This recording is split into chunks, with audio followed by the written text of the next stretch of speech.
SORMAS, the Surveillance Outbreak Response Management and Analysis System. How to use it as a contact officer.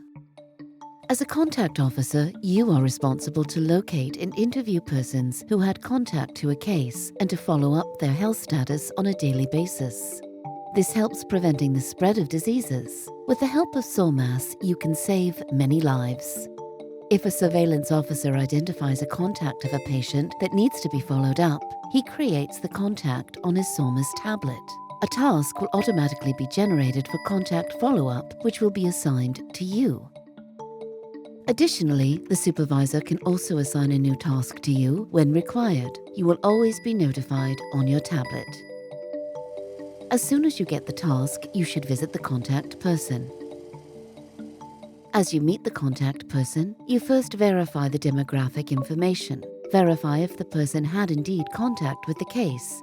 If so, change the contact classification to confirmed. Complete all information which may not yet be in the SORMAS system, such as full name, age, address, phone numbers, and so on. SORMAS schedules a follow-up automatically for every day within the follow-up period. The length of this period depends on the disease of the case person. To do so, go to the Follow-up Visits tab. Click the plus button to add a new visit. Here you should check if the person is available and cooperative. You can also add remarks about your visit. Hit the Save button and it automatically takes you to the Symptoms tab. Ask the contact person to measure the body temperature, and please make sure that you do not have direct contact with the contact person. And do not touch the thermometer before it has been disinfected. Then, enter the body temperature as displayed. Next, ask the contact person about any relevant symptoms and enter them. If the contact person has none, set Clear to No.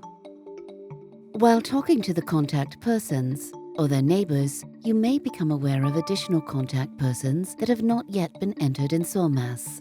Should this happen, go to the Source Case section. Click Case ID to open the case data. Go to Contacts tab of the case data, press the plus button, and follow the menu. Within the menu, enter the date that the contact person last had contact to the case patient. Then enter the name and choose the type of contact he or she had. Then select the relationship and maybe add a description for the contact. Press Save to go on. If a contact person shows no symptoms during the follow-up period, your task is completed. If a contact person develops fever or other symptoms, he or she becomes a suspected case. You must then press the button Create a case for this contact person and follow the menu.